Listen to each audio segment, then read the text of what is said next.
Inside the mailbox were bills from 7 years ago, marked urgent, open immediately. I hadn't been back since my brother Lewis's funeral.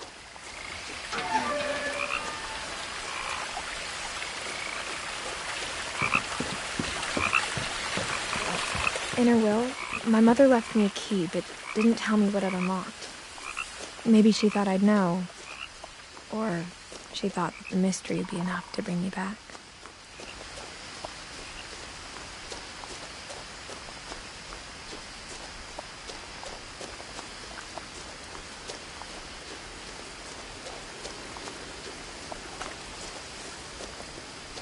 The truth is, even after I inherited the house, I never thought I'd come back to it.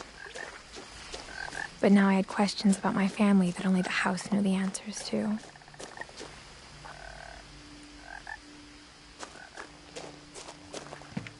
The woods around the house have always been uncomfortably silent, as if they're about to say something but never do.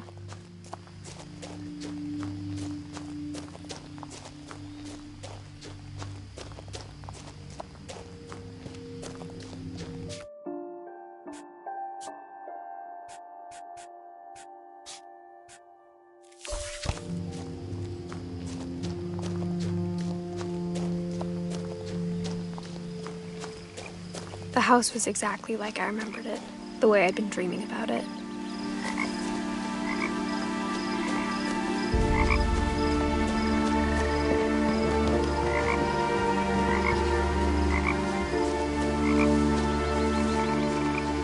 As a child, the house made me uncomfortable in a way I couldn't put into words.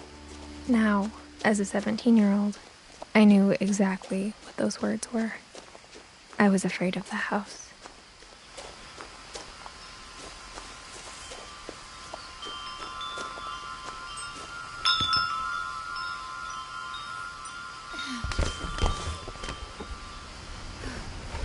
Crawling through the doggy door used to be a lot easier when I was 11. The power had been turned off the night we left.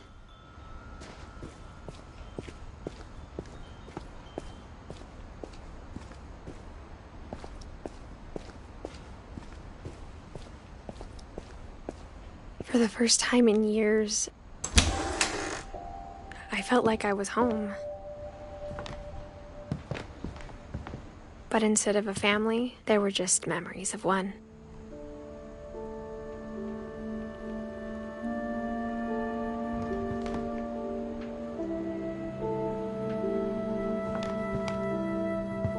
Like how only one restaurant would deliver to our house, or how after Lewis started working at the cannery, we all got sick of eating salmon. Except our cat, Molly.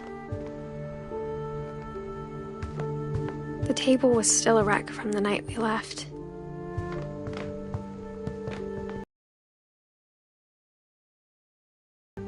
It was like a bomb had gone off. My mom was the only one of us who could imagine Great-Grandma Edie living in a nursing home.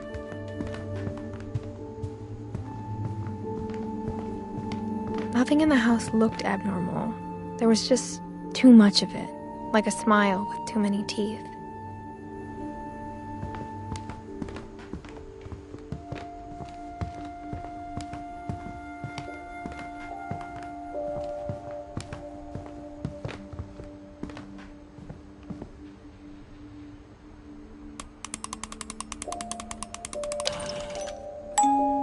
Great-Grandpa Sven built a music box for Barbara, along with the rest of the house. Mom always told me to stay out of the basement, so I wasn't too surprised when the key didn't fit.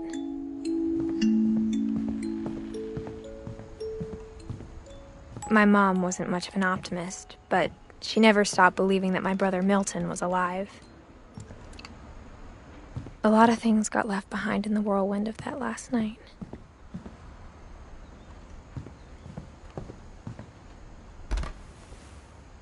Edie told me once that every Finch who ever lived is buried somewhere in the library.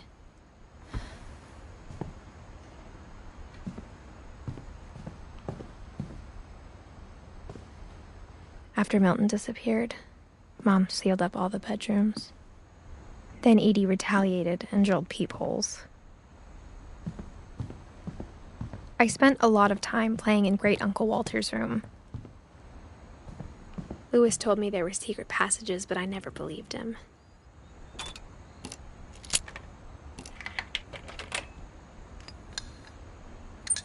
Turns out, my mom was really good at keeping secrets. Now it was time to find out what my mom had been afraid of.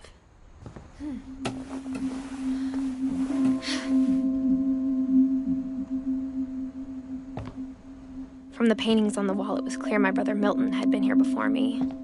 Reading this, maybe it sounds like I had a plan, but I had no idea what was behind that door.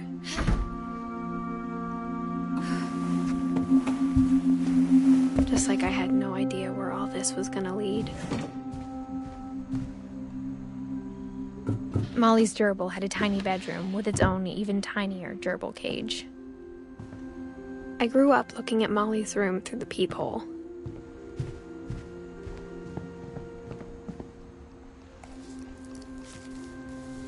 December 13th, 1947. Dear Diary, I'll be gone soon, but I wanted to tell somebody about what's gonna happen. It started when Mom sent me to bed without dinner. I woke up and I was starving, so I looked around for something to eat. The gerbil food was dry, but I didn't mind it.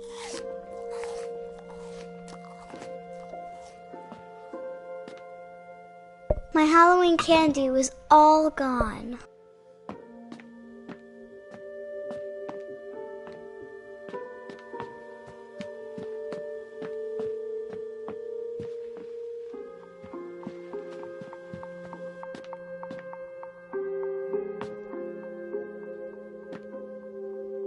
I thought about eating Christopher, but I held back.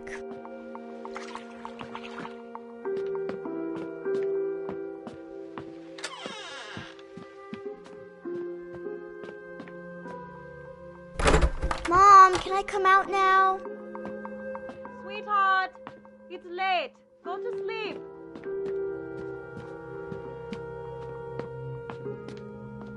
I kept eating and eating.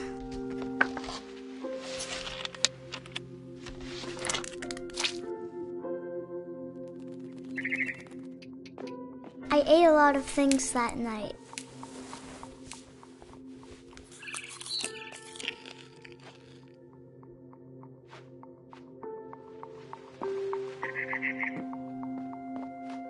Then I heard chirping outside my window. It was a barn swallow going back to her nest. I reached out for her.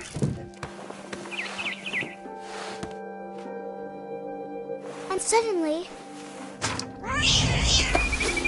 I was a cat. I tried to be quiet, but the bird was really scared.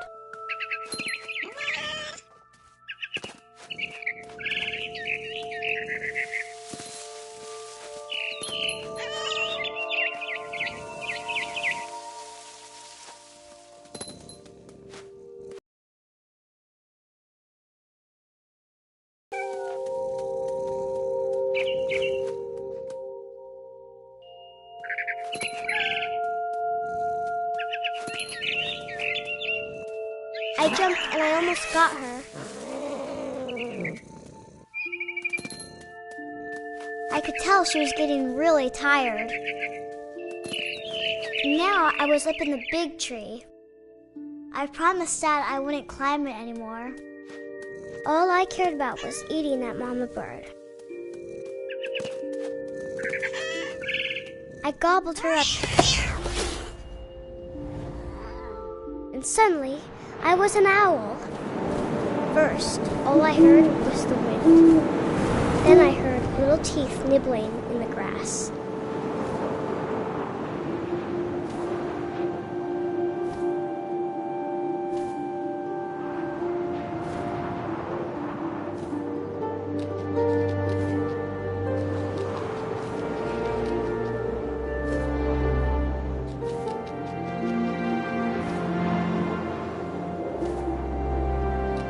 Rabbits.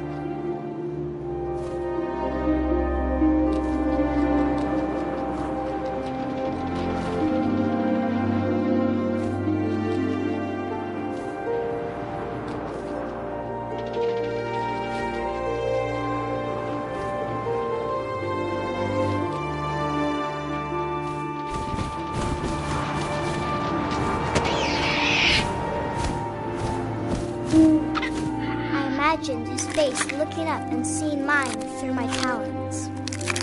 I swallowed him up, and I didn't chew one bit. Then I flew off to find something bigger.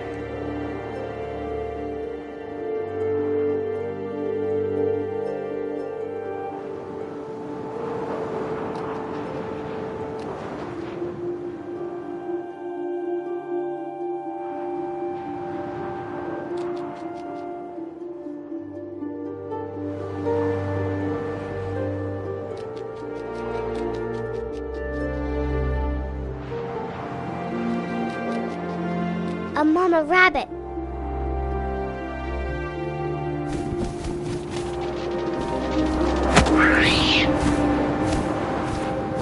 She was almost too big to carry.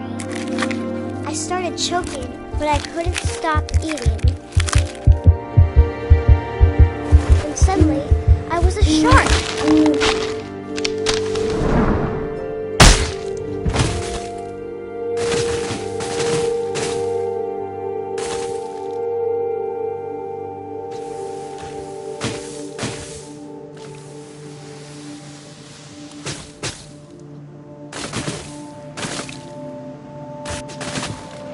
I rolled off a cliff and into the ocean.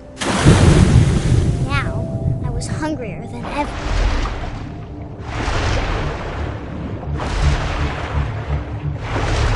I wanted fat, juicy seals.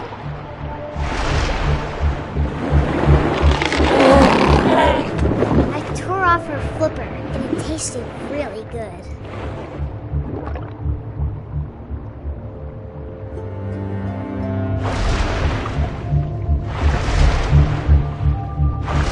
Grabbed on tight. When I was so hungry, I jumped out of the water. When I opened my eyes, everything had changed.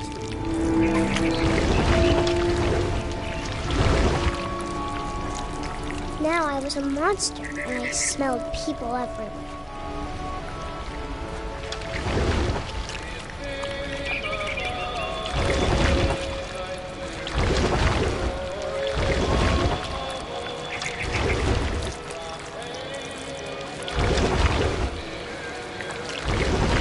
I was big, but I moved real quiet.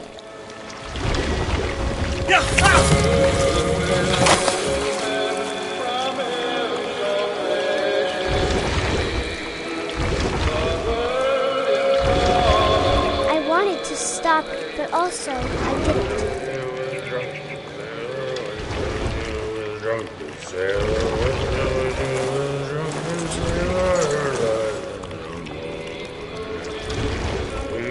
Belly was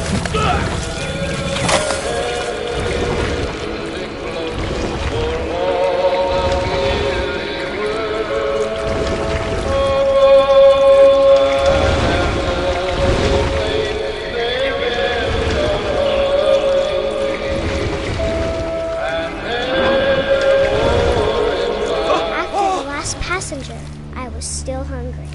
And across the water, I smelled something new. Something I had to have, so I swam towards it.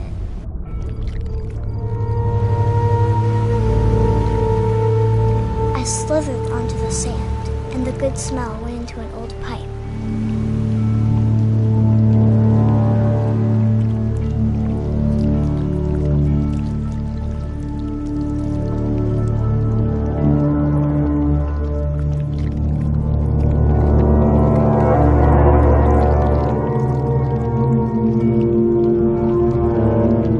Closer and closer.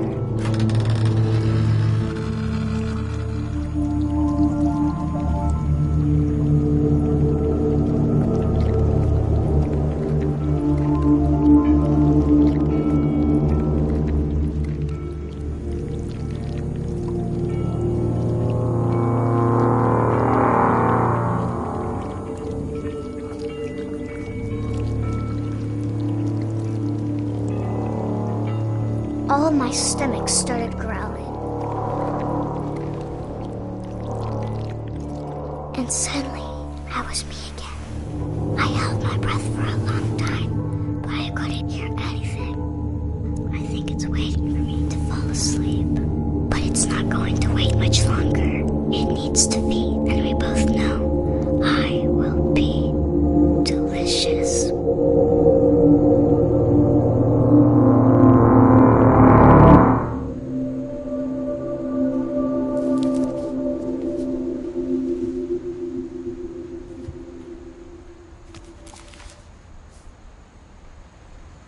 I'm not sure if I believed all of that, but I'm sure Edie would have.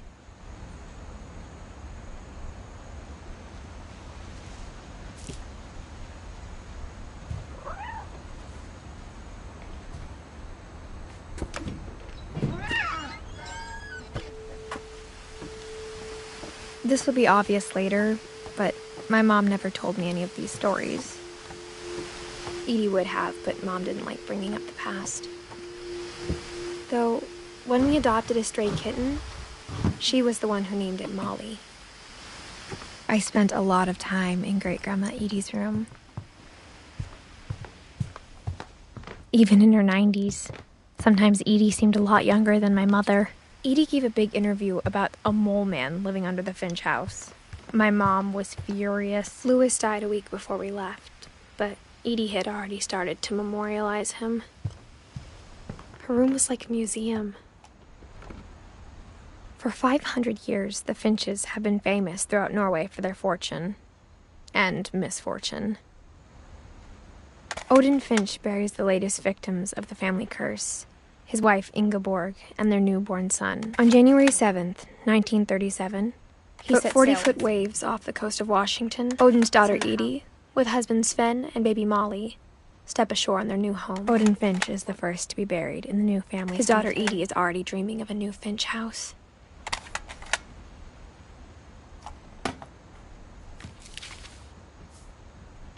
Whatever's wrong with this family, it goes back a long ways.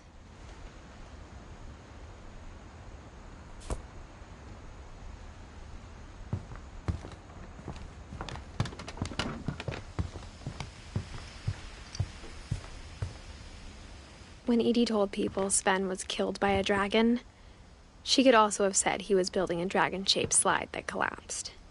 She could have, but she didn't.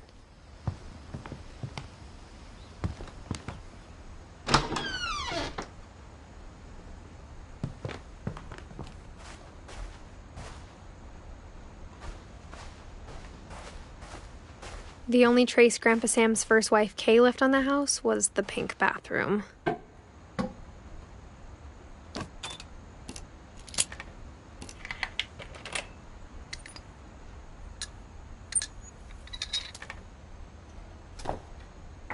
There's a secret in this bathroom. It's in the last place you would look. It isn't in the cupboard. It's hidden in this book.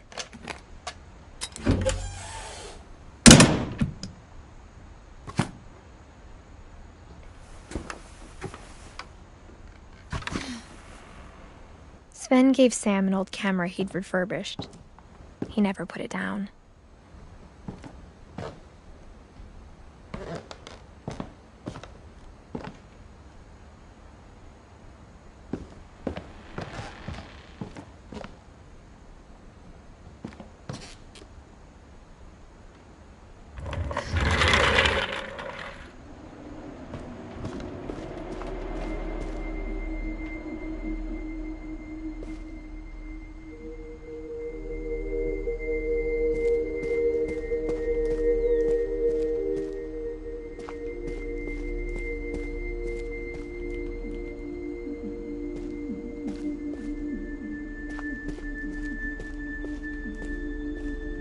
I knew Grandpa Sam had a twin,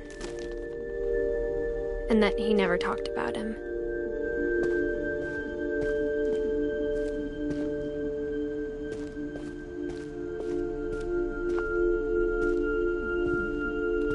I guess my grandpa didn't like history any more than my mom did.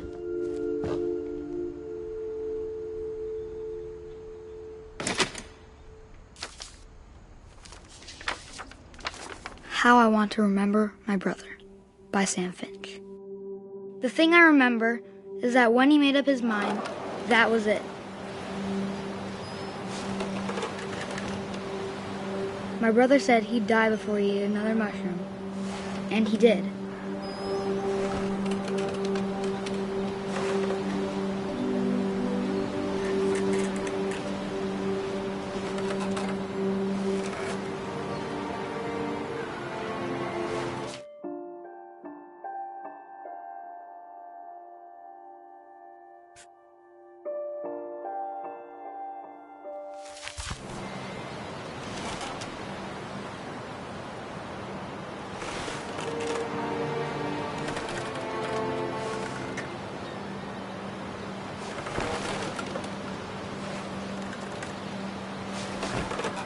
At Barbara's funeral, we swore we'd never be afraid again. And he wasn't.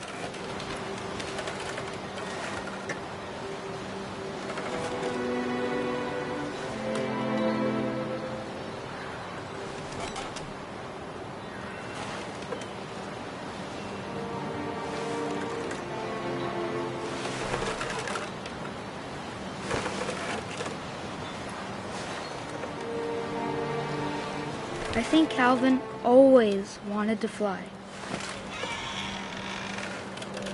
Sam! Calvin! Dinner's ready! Coming! But that day, he finally made up his mind to do it. I told him going around was impossible.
Maybe if I hadn't said that.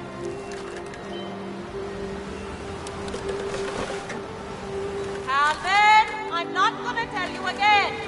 Maybe if the wind hadn't picked up. Then maybe he'd still be here. But I doubt it.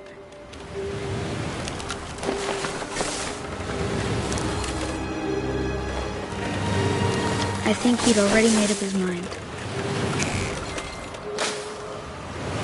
That's what I want to remember about my brother.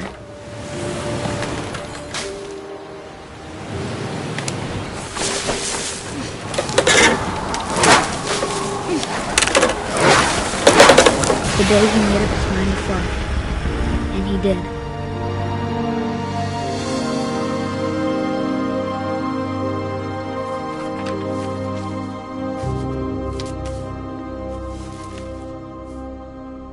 Calvin's story felt strangely familiar.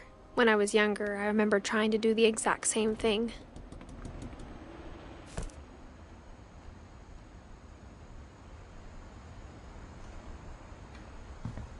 After the funeral, Edie roped off Calvin's half of the room.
passages were a pretty tight fit. They'd obviously been built for smaller hands and bellies.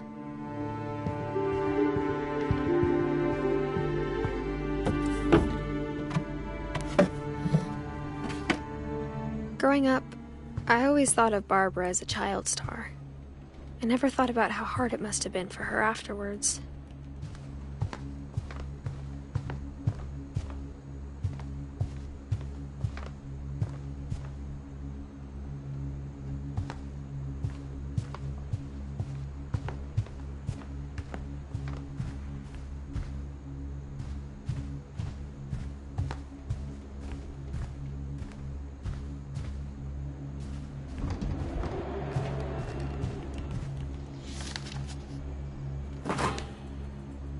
Of all the stories people wrote about Barbara's death, I'm surprised Edie saved this one.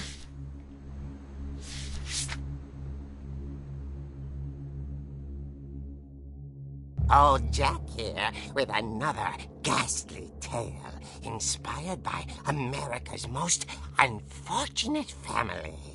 I'm calling it The Surprise Ending of Barbara Finch. As a child star, Barbara was famous for her scream. Now at 16, she was all washed up, a has-been. But in a lucky break, she'd been asked to perform her signature scream at a local convention for monster movie fans. It was just the boost her career needed. Unfortunately, her scream hadn't aged well. Getting better. I think you just need the right motivation. Her biggest fan and current boyfriend, Rick, was about to demonstrate when... Now that was a great scream. It was Barbara's father, Sven. He'd slipped into a table saw and had to be rushed to the emergency room. So Barbara got stuck babysitting her youngest brother, Walter. Her convention comeback was cancelled. Okay, I'm hearing frustration, but I'm not hearing terror. What if I tried... A gang of hoodlums in Halloween masks have been terrorizing Orcas Island tonight. Police are urging residents to... That came from the basement. You're right! Also, I loved your delivery on that. Why is your basement door locked? Because my dad likes making puzzles and secret passages. There's a key hidden in the music box. The secret is to keep winding and winding until finally the key pops out. Thanks, babe. I'll be back in a sec. 20 minutes later, Rick hadn't returned. So Barbara went to look for him, right on cue. She reached for the music box. And as she wound the key, she listened for Rick, but the house was silent.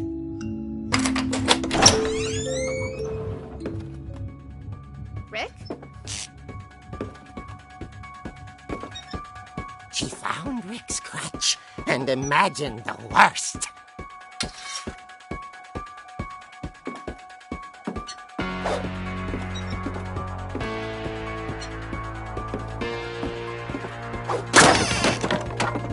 The gang's leader is the infamous Hookman killer, Dr. Carl Hamill, who impaled and then ate his family 10 years ago tonight.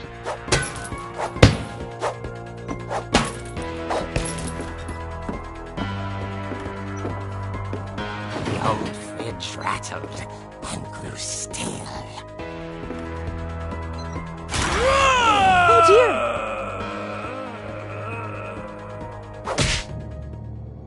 Oh! Rick? Barb, relax. I was just trying to scare you to help you find your scream. Well, I'm not scared, Rick. I'm furious. Then act furious. All I'm getting from you now is that you're hurt and confused and She threw him out, but she kept a little something to remember him by. Barb, have you seen my other crutch? And she was still holding it when she fell asleep watching the Late Late Picture Show. Hours later... Barbara! Walter, what's going on up there? Ah! Okay, I'm coming up, but if this is a trick, you're dead, Walter.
Walter had vanished, but his bedside radio was still on. Orcas Island police describe the man as 6 feet tall, with a steel hook for a hand.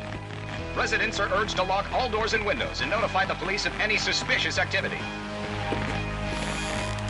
Barbara turned, saw the hook man, and was speechless. He was quite smashing.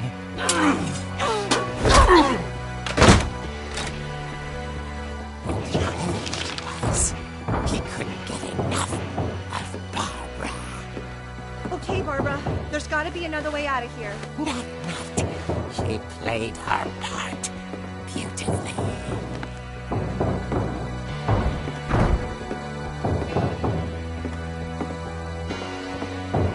Molly's door hadn't been opened in years. The hinges groaned.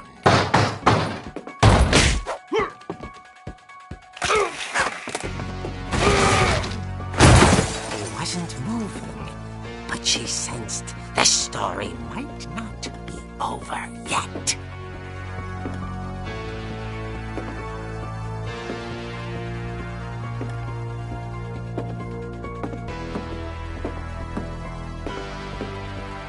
The hookman had vanished. She listened for his breathing, but all she heard was...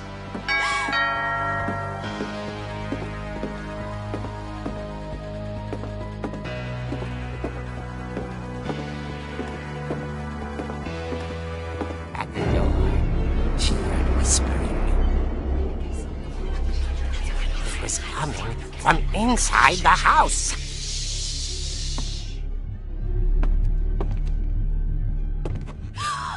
Oh dear. The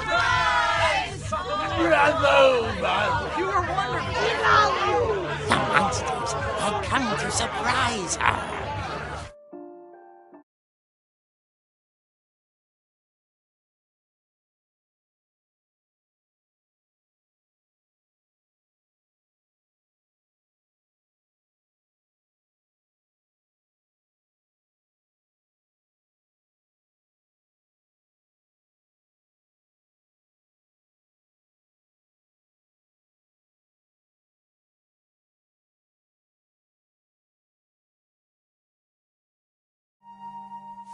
For Barbara, it was a dream come true. Then she saw what kind of monsters they were, and she realized what was about to happen. She was going to be famous. And with her final breath, Barbara Finch gave the performance of her life.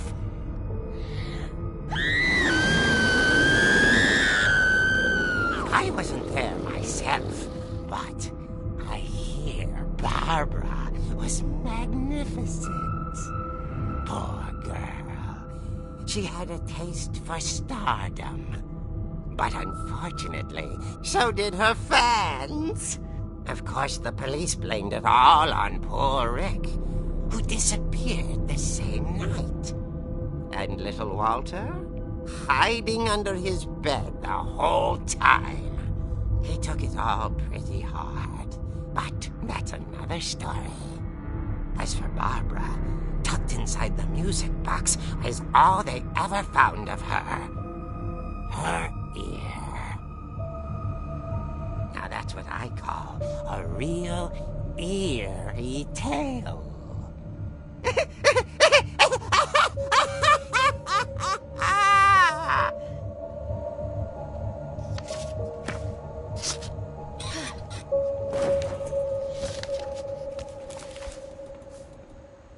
Edie told me all Barbara wanted was to be remembered, as absurd as that comic was. Maybe what Edie saw was a happy ending.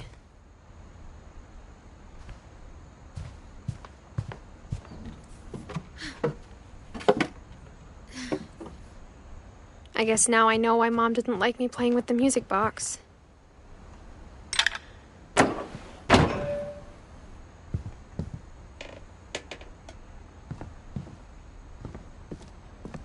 Mom must have locked the third floor stairs on the night we left.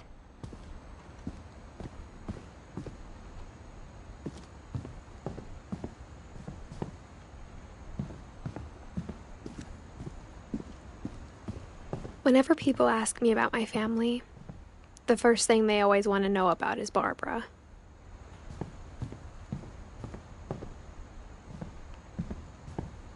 It's funny. All those times I played with the music box and never found the basement key.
Mom said the basement was off limits, unless I wanted another tetanus shot.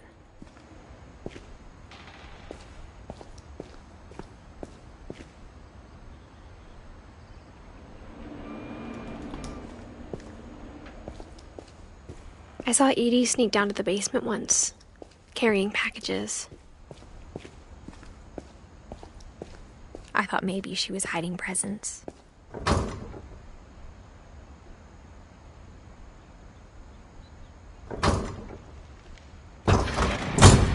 It turned out she was hiding a lot more than that.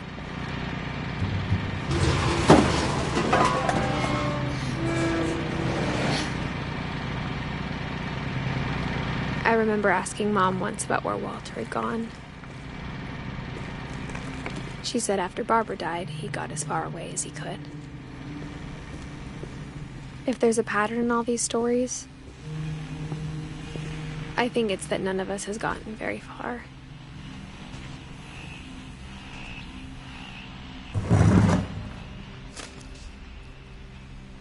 Goodbye, everyone. I can't believe I've been down here for 30 years. On that first day, after the shaking started, I didn't think I'd survive a week.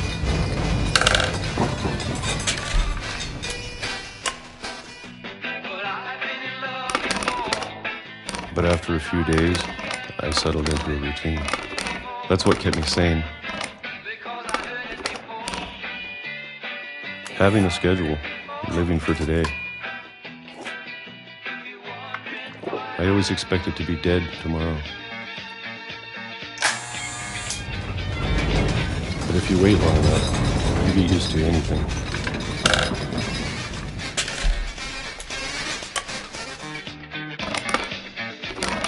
Even a monster on the other side of the door starts to feel normal. Almost friendly.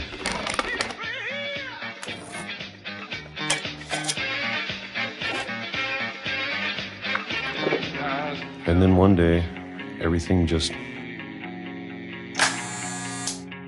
stopped. Whatever that thing was, it was gone. Maybe it got tired of waiting. Or maybe I just got tired of being afraid.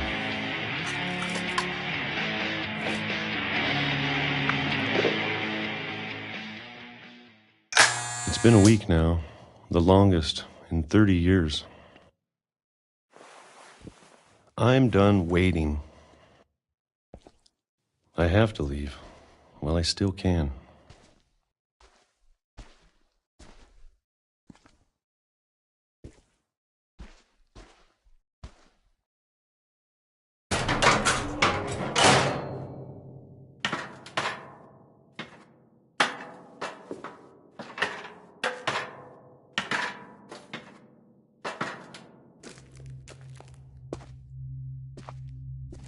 I know it's out there, somewhere. Whatever killed Barbara and Molly and Calvin. Maybe this is all a mistake. But I need to stop living the same day, even if it kills me.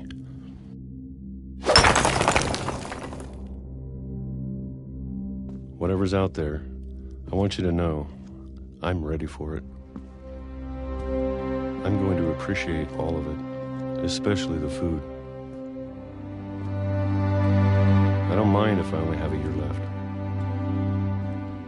or a month, or a single week. I'd be happy with one more day. I can already imagine the sun on my face.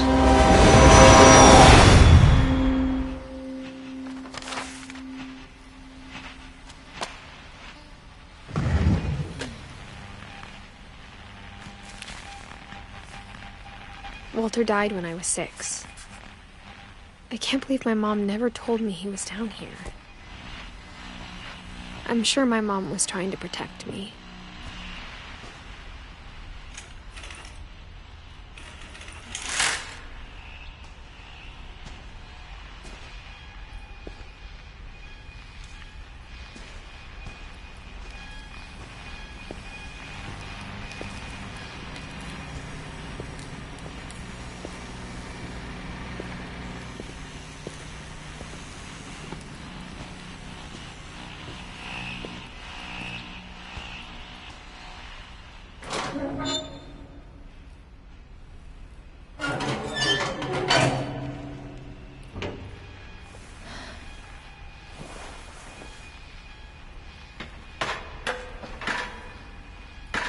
Maybe she was afraid I'd end up like Walter. But if she never told me about an uncle under the house, I can only imagine what else she was hiding. I don't want to make the same mistakes she made.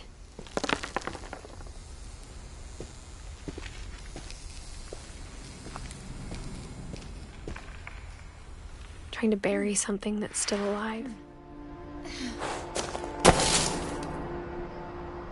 Now that there's only one of us left, or maybe 2,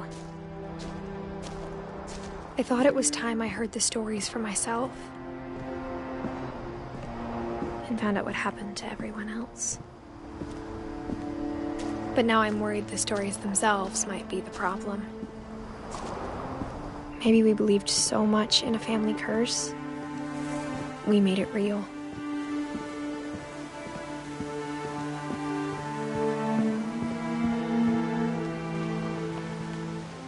I don't know if I should even be writing this.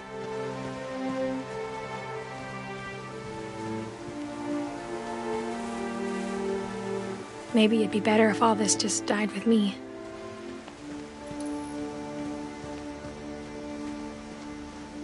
But I thought you should know about your family.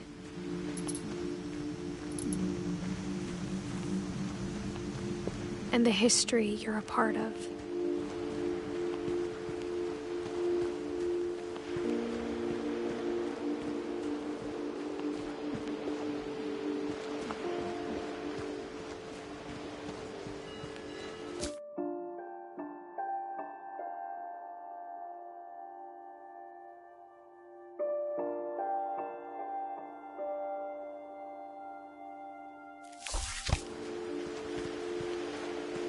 Though to be honest, I feel as lost as you probably do right now. I think the people in these stories believed them, for what that's worth.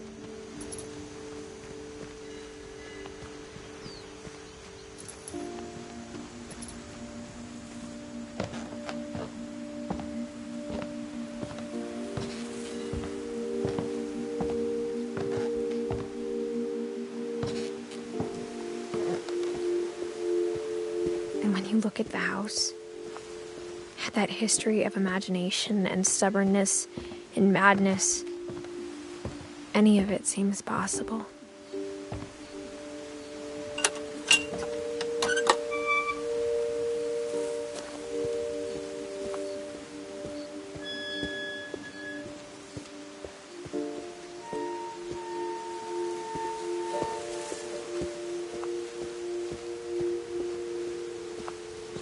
I think we've been surrounded by death for so long, we've just gotten used to it.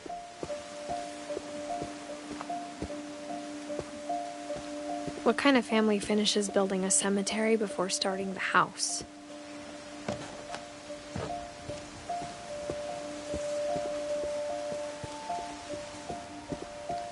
It's embarrassing for me to admit this, but the pet cemetery made me more uncomfortable than the human one. 3 of the gerbils are mine, and 2 had been my fault.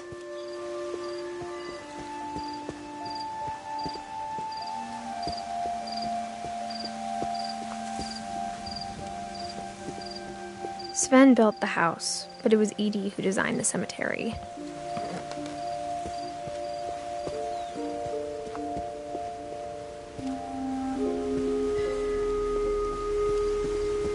I'm sure Odin's monument had been Edie's idea.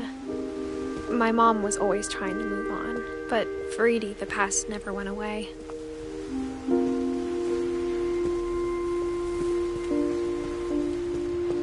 She could see it poking out of the water at low tide.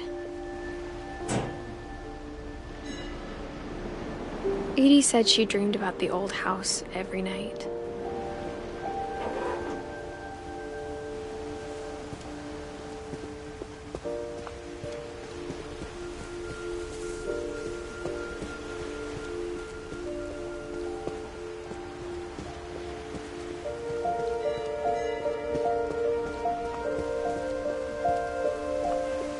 Edie's side was always easier for me to understand. But the older I get, the more I can see where my mom was coming from. Her dad had been pretty strict, but it wasn't enough to save her brothers. She was just trying to do better. She lost 2 of her brothers, just like I did. I get why she tried so hard to protect us. There's so many things I wish I could ask my mom now. Part of me thinks this is what she wanted all along. For me to come back someday and find everything out for myself.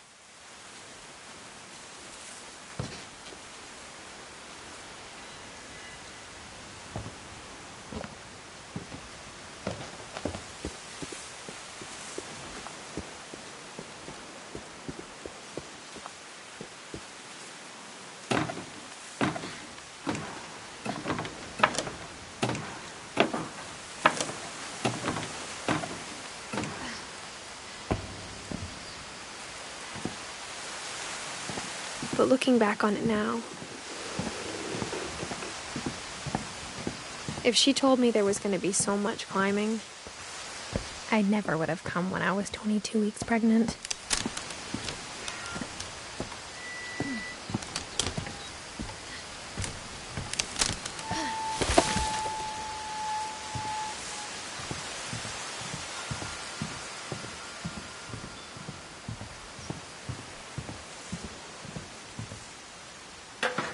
I never met Grandpa Sam, but I think he and my mom had a lot in common.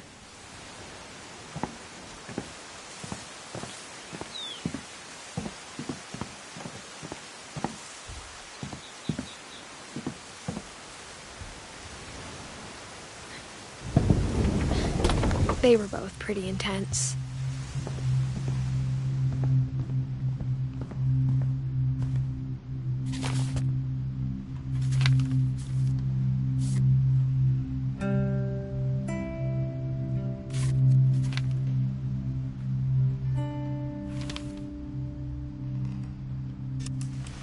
Dawn, I promise, you'll never forget this weekend. Yes, sir. These memories are gonna last a lifetime. Hmm? What? Perfect. Am I gonna have to shoot anything? It's gonna rain the whole week.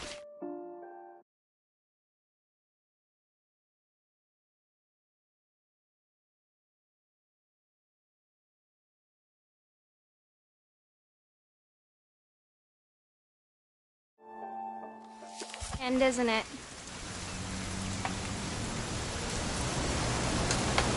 I will never forget this weekend, Dad. That's the spirit. Please just take the damn picture. Hey, language.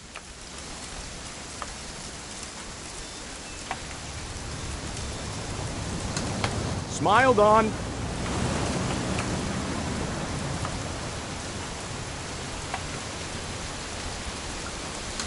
Did you want to get a picture of me or what?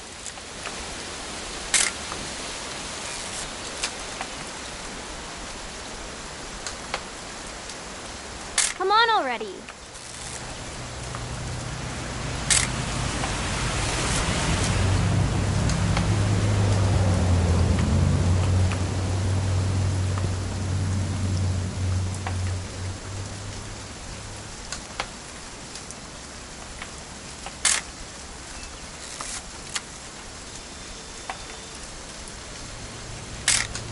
Okay, got it. I'm gonna take some pictures, okay? Just be careful. That camera's older than you are. Hey! That's a keeper. Definitely should not have drunk all that coffee. I'm just saying, I'm not always gonna be here, Dawn. You'll need to remember this stuff, if you want to survive. I'll be fine, Dad. You know who else thought he was gonna be fine? Some guy who died. Dawn, I'm being serious. I know, Dad.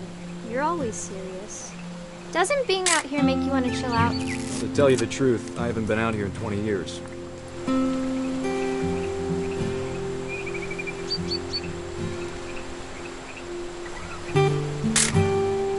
Dawn, don't you think you could find something more interesting to photograph?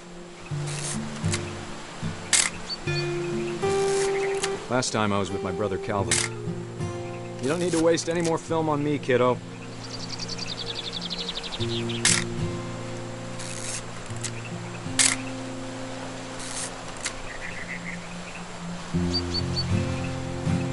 Your grandpa Sven taught us how to fish, how to build a fire. We found an old logging trail. There were deer everywhere.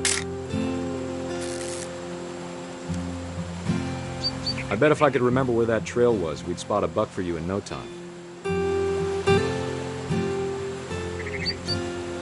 Give me a minute to check the map.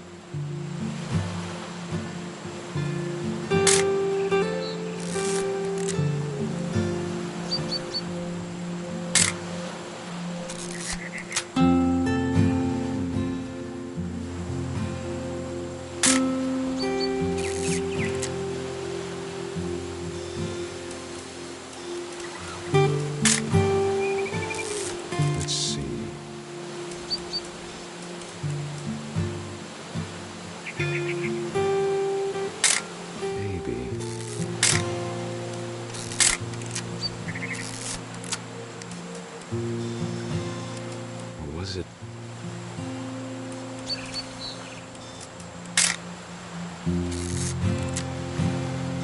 Could have been.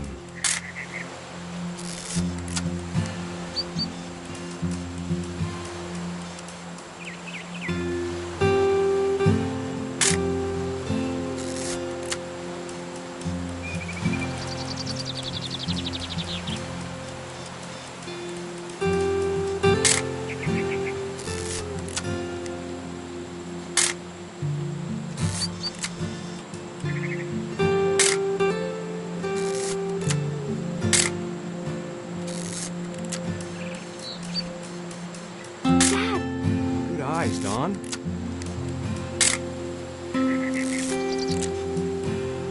Before you take the shot, let me get a picture of him. Dad, I... Let me get behind you. Do I have to do this? Dawn, you don't... Great shot, Dawn!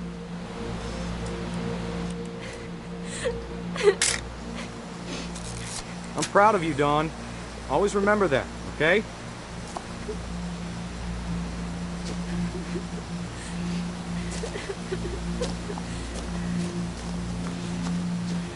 Sorry, Dawn, just gotta reset the timer.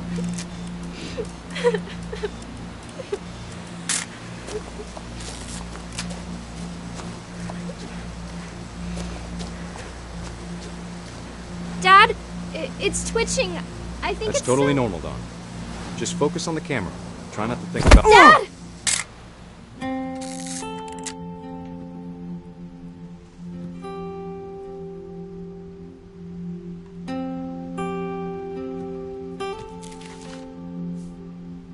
Of all these stories, that's the one I wish most that my mom had told me.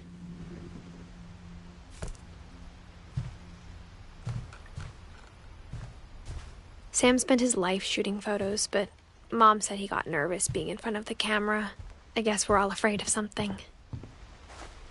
Instead of hiding from death, Sam seemed to go out of his way to meet it.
After Sam died, my mom and Edie got really close.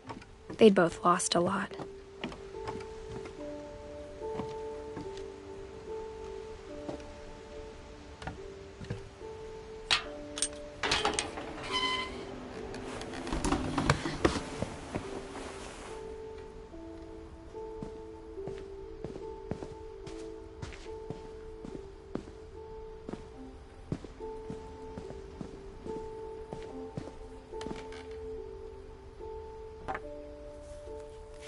A poem for Gus, who always said the wedding was a bad idea.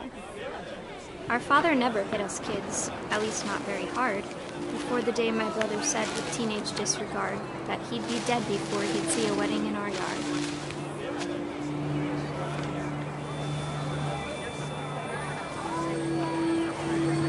My father made him come, of course, but Gus stood far apart, just flew his kite and bottled up the storm inside his heart.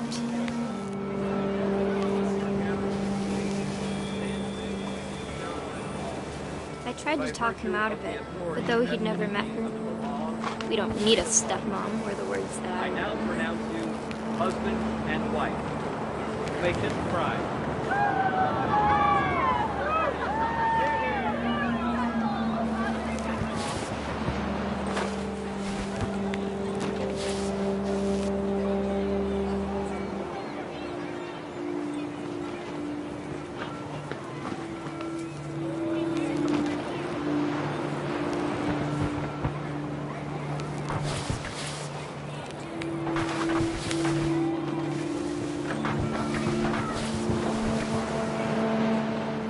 the time for photos came, Dad ordered him to Come here.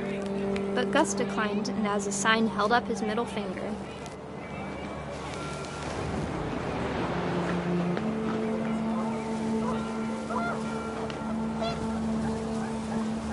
The wind picked up and panicked geese appeared and quickly went. But all the humans did that day was go inside the tent.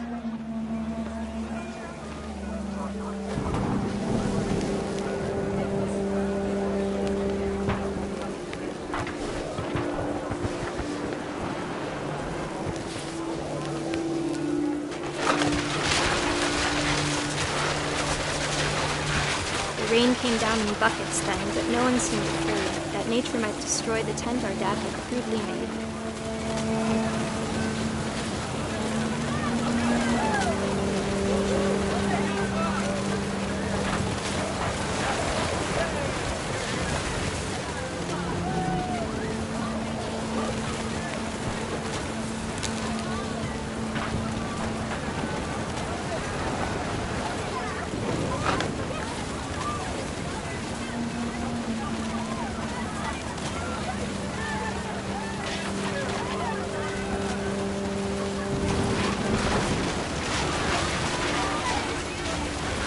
Thunder sounded much too close and full of angry power. But all my father said to this was, "Make the music louder."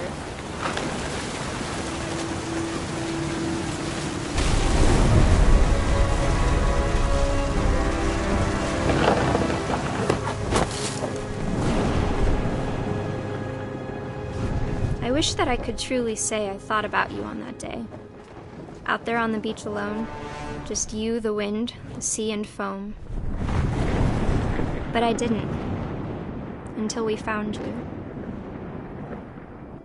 I can't imagine my mom ever writing poetry, and yet...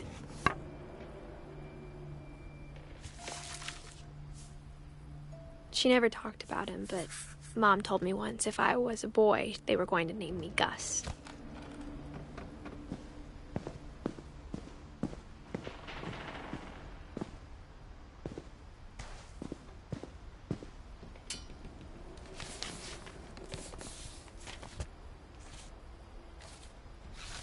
Dear Kay, do you remember the way Gregory used to laugh when he thought he was alone? Like something funny was happening, but only he could see it.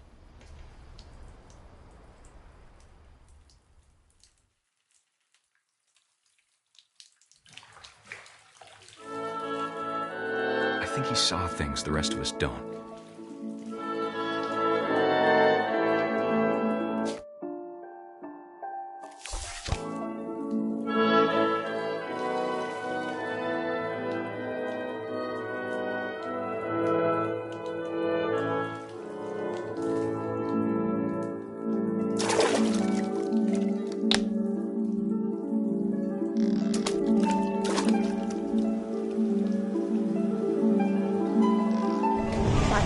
Gregory, it's time to...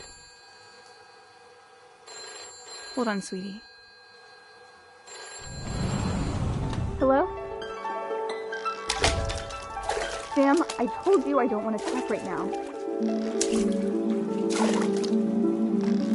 I wonder what he saw. What his world was like.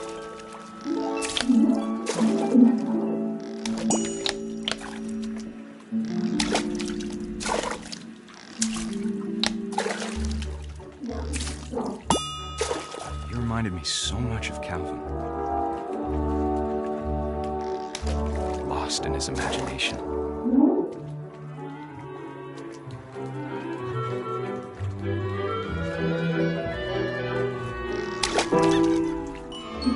Whatever it was, he saw.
sure made him happy.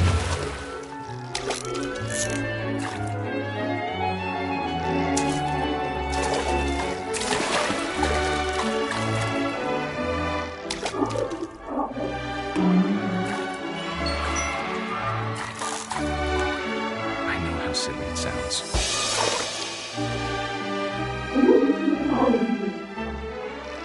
That I worried about a baby being too happy. But I could feel her slipping away. Sorry about that, Gregory. I know you did everything you could. Maybe if I hadn't called that night. Damn it.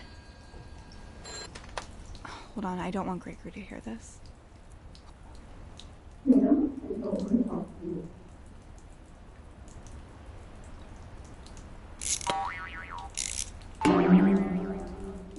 I wish he could have told us about the world he saw.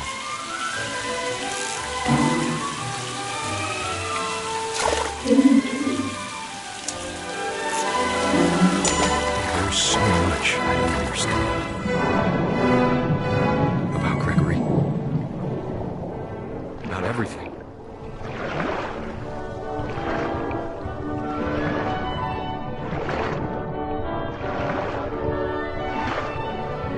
But I know what happened wasn't your fault.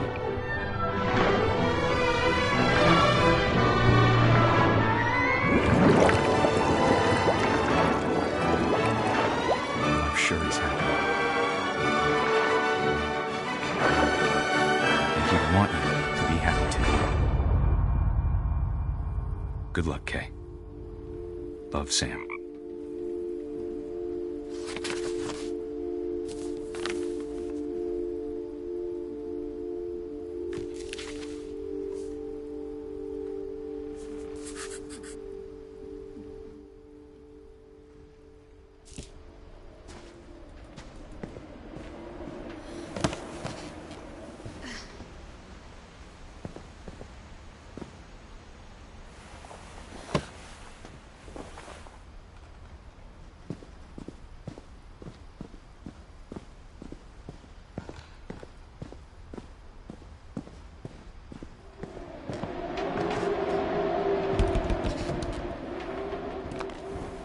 My mom moved up to the loft after her brothers died. At the time, it was as far away as she could get.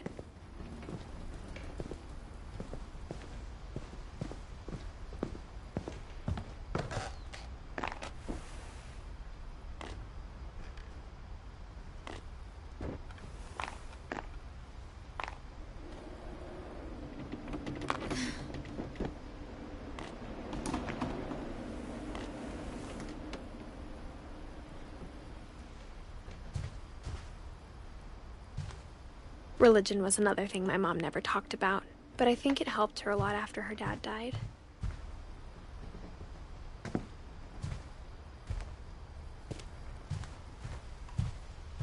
She spent a summer building houses in Calcutta, where she met my dad, Sanjay.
My mom moved to India a week after graduation and got a job teaching English.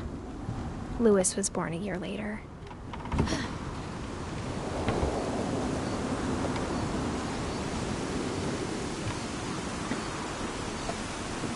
When my dad died, I don't think Mom knew where else to go. I'm sure Edie was happy to have her back and to see kids in the house again.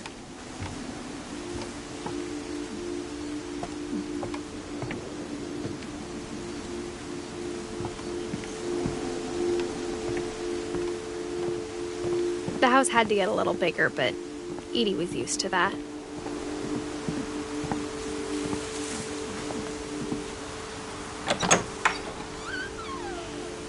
And for a while, things were good, almost normal.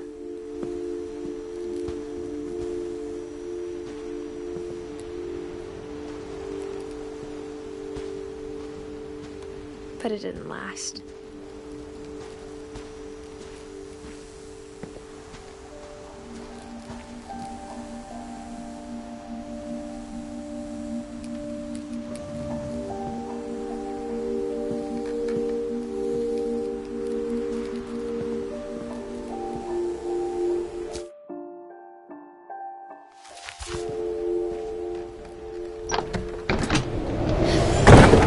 The beginning of the end was Milton's 10th birthday, when Edie gave him a castle.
Milton Finch in The Magic Paintbrush.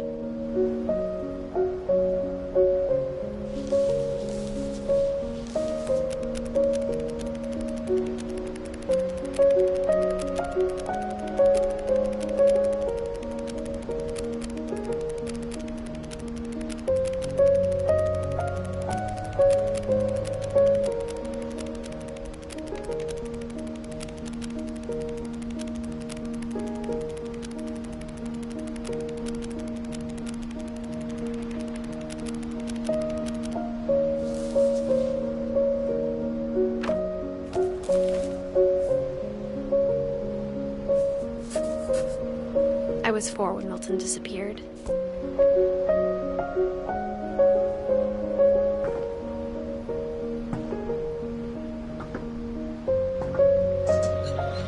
Mom spent months searching for my brother.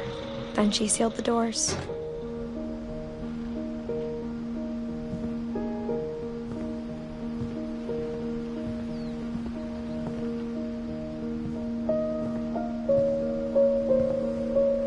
Whatever Milton had found in the house.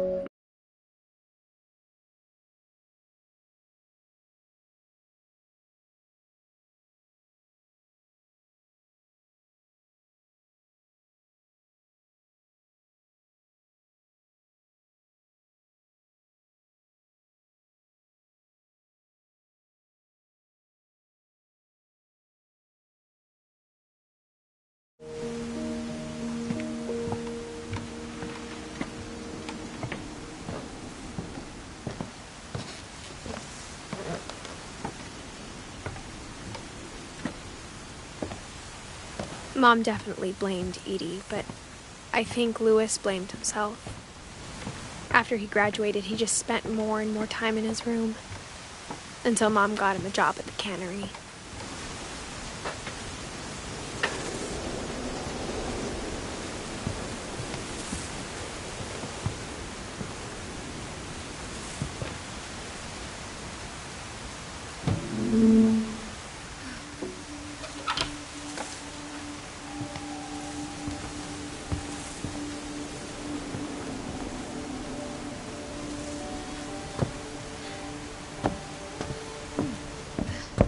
Louis's room smelled very, very familiar. That part of him lived on. Louis and I spent a lot of time playing games together, but he was surprisingly bad at them. He died a lot.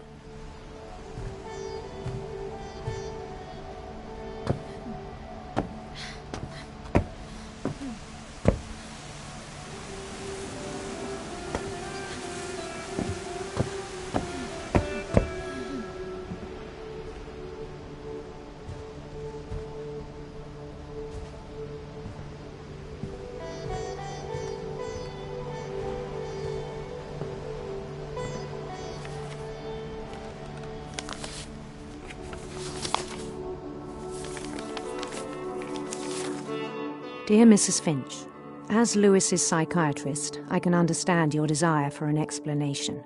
As I see it, the trouble began in January, shortly after we convinced your son to seek treatment for substance abuse. Newly sober, I believe Louis first noticed the monotony of his daily life.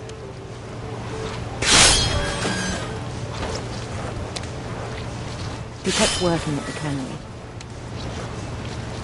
but he withdrew part of himself.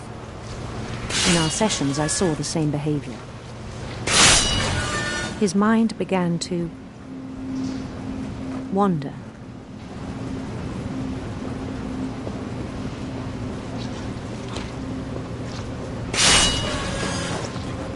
I asked him to describe it.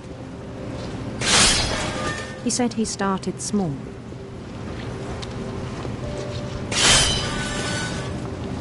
Imagining a labyrinth. He'd feel his way about. Then something moved. Bats. And toads.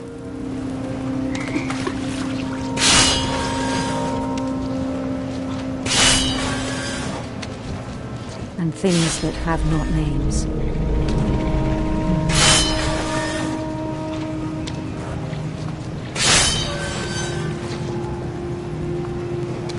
He knew it was all in his head.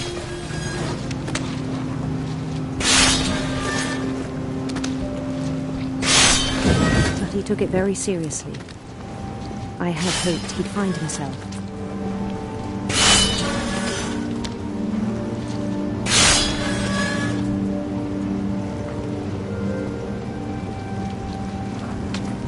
But he found something more.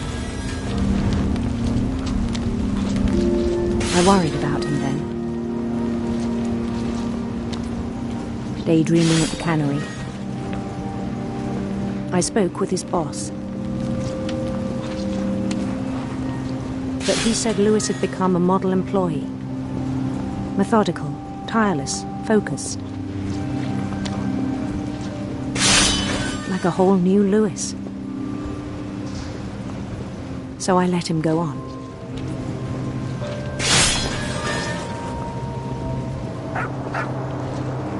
I even encouraged him. It seemed very promising at first. He told me he'd made a new friend.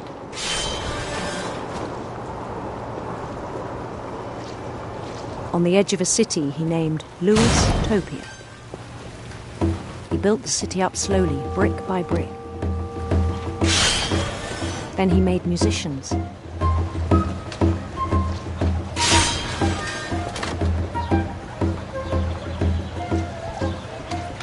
And songs for them to play. He talked about starting a band.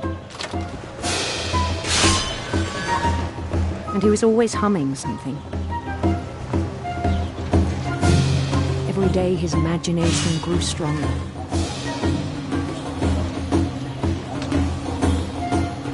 He no longer spoke at the cannery. But his chopping was as reliable as ever. Then one day it struck him that all the cheering crowds, even the stones under his feet, were all in his imagination, so he could do whatever he wished.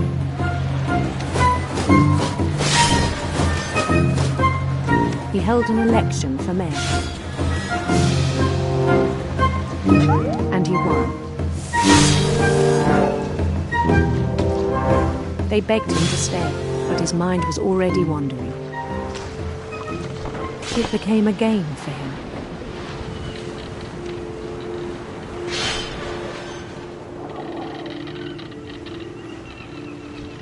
He'd conquer a city, then immediately push on.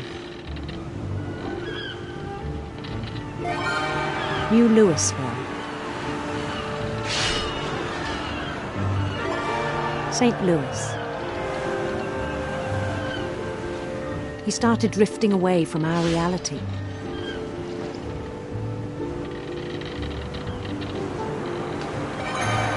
Minneapolis, until one day he forgot to go home from the cannery. Even as his mother pleaded with him, part of Lewis kept sailing on.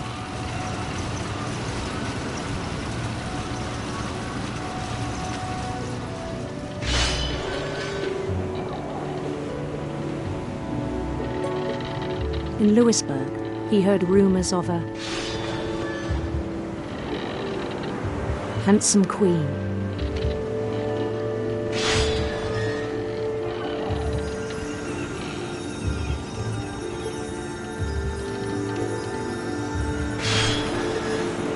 The queen was on her own quest for radiant rainbows.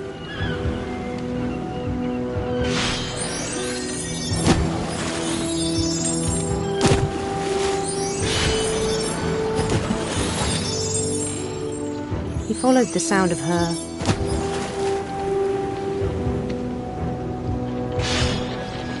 silver harp.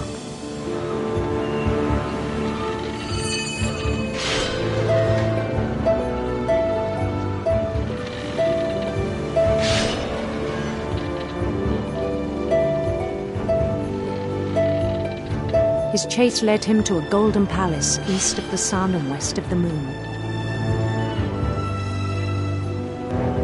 Even then, his logic remained sound. He knew the world was all in his imagination.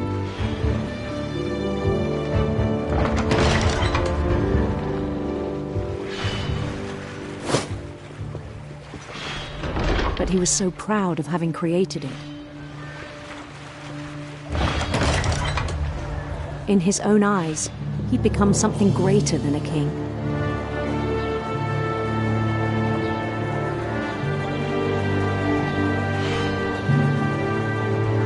For someone who'd never known success in the real world, I think it was overwhelming. And then it struck him that the real Lewis was not the one chopping salmon. but the one climbing the steps of a golden palace.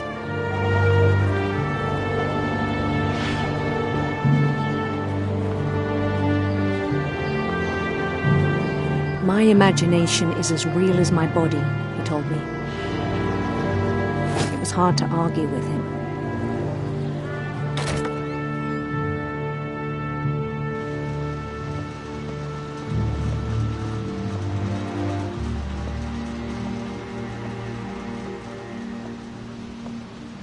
We began to forget the world we know.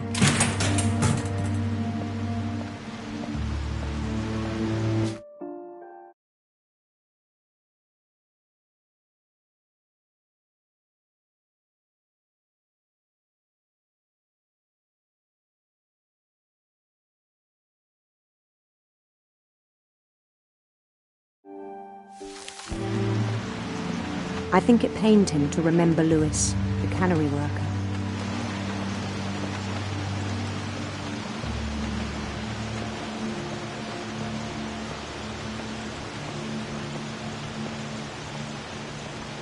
He began to despise the man with a royal contempt.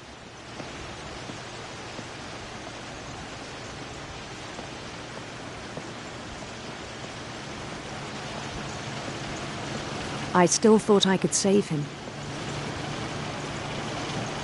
Even after he said he was being crowned king over all the lands of wonder.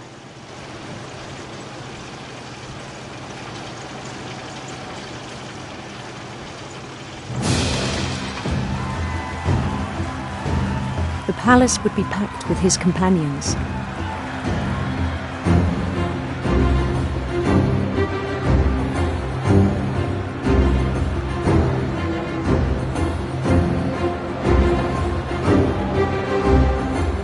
Including the wise Calico who'd insisted on inviting him.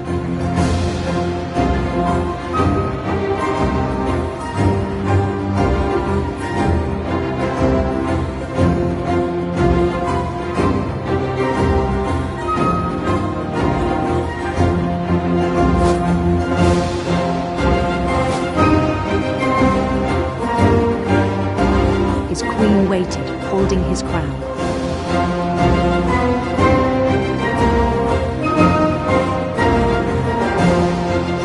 There was only one thing left to do.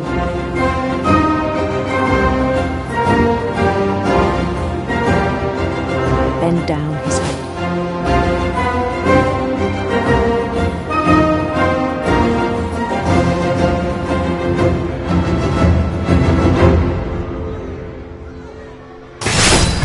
And the rest I think you know. Mrs. Finch, your son was a kind man who will be missed by all of us who knew him.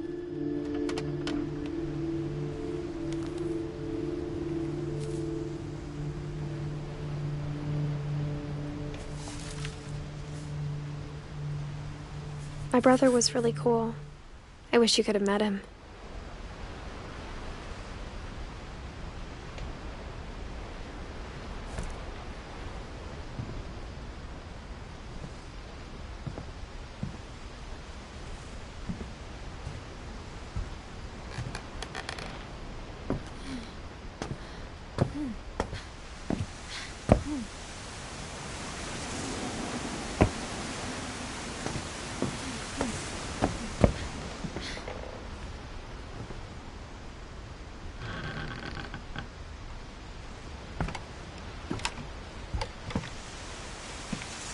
On the way back from Louis's funeral, my mom told me to start packing. She waited until the day before we left to tell Edie. I'm not sure if she wanted to make it easier or harder.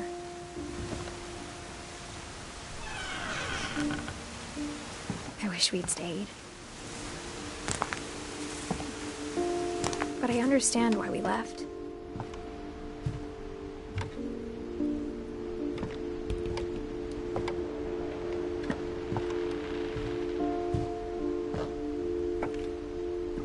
My mom ended up leaving everything behind.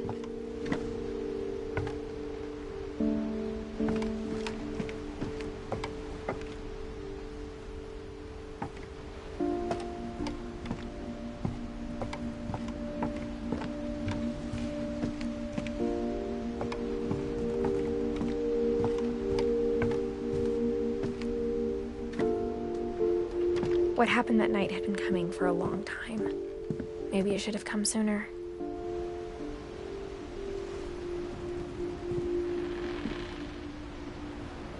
But it had to end one way or another.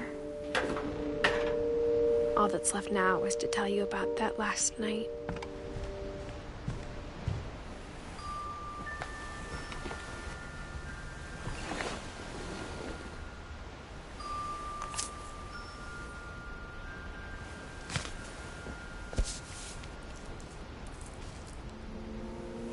That whole last day, Edie just watched us pack and didn't say a word. Until supper, when she raised her glass and said, "To our final night together, and all our final nights apart." Grandma, you know what I said about alcohol. Some of your medications are very Edith, specific. I left a present for you in the hallway. Why don't you go open it? The grown-ups have to argue now. I'm sorry, you're right. We're all leaving tomorrow. Let's just enjoy our last... I'm not leaving.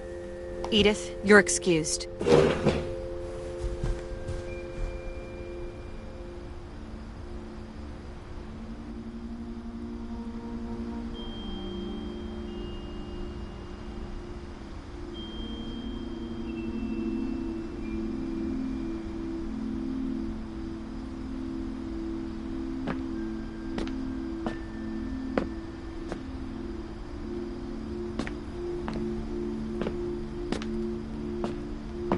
The power had been shut off that morning, but Edie always had plenty of candles. When my mom sailed the library, I don't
think she knew about it.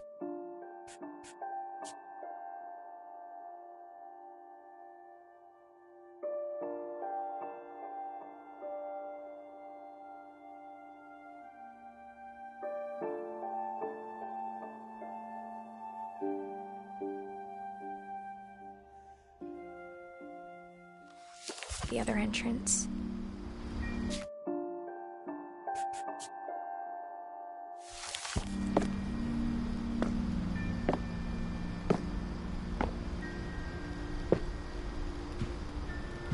Or that Edie had a key to it.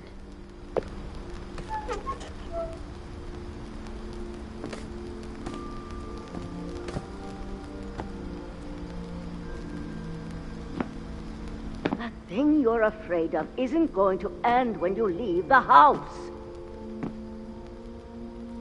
Edith has a right to know these stories. My children are dead because of your stories.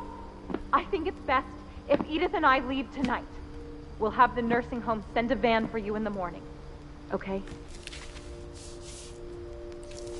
Dear Edith, there's so many stories I wish I could tell you, but there's only time for one.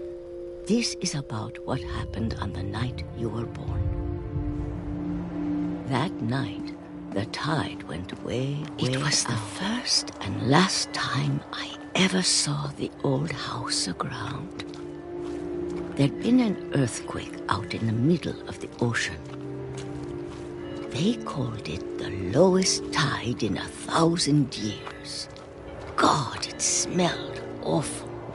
You know, I've seen that house every day of my life.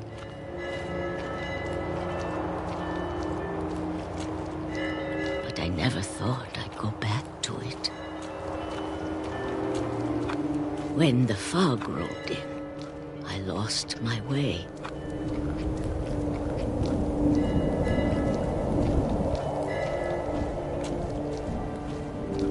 I got turned around.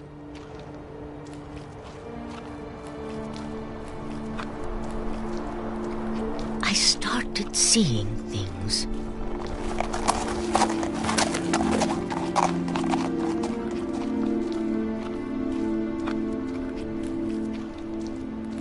Things I'd forgotten had ever existed.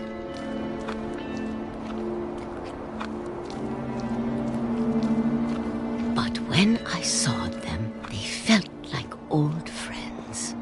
That night, a lot of things came back to me. Or maybe I came back to them.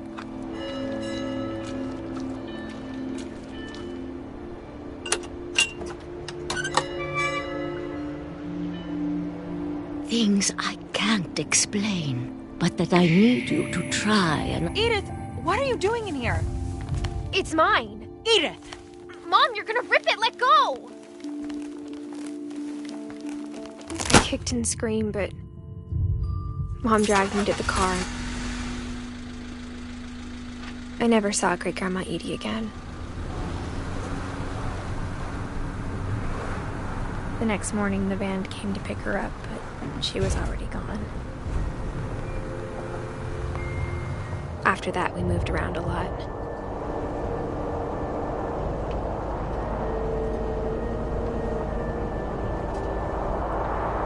We both tried to make the best of it.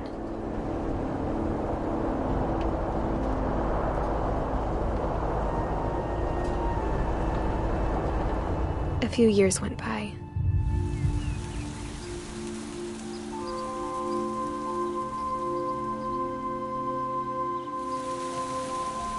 My mom didn't like to talk about it,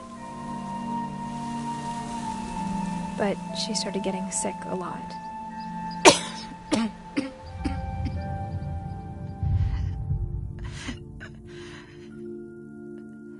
She got better for a while, and then she didn't. And then I was alone. The last Finch left alive.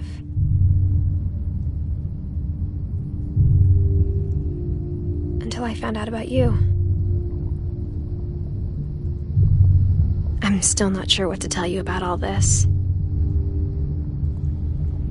If we lived forever, maybe we'd have time to understand things. But as it is, I think the best we can do is try to open our eyes. And appreciate how strange and brief all of this is.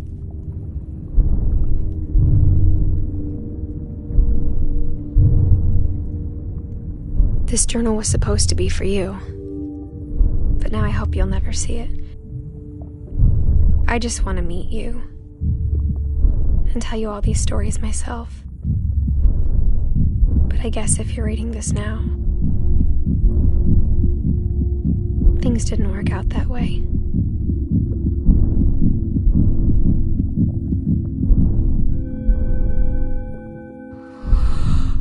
This is where your story begins. I'm sorry I won't be there to see it. It's a lot to ask, but I don't want you to be sad that I'm gone. I want you to be amazed that any of us ever had a chance to be here at all.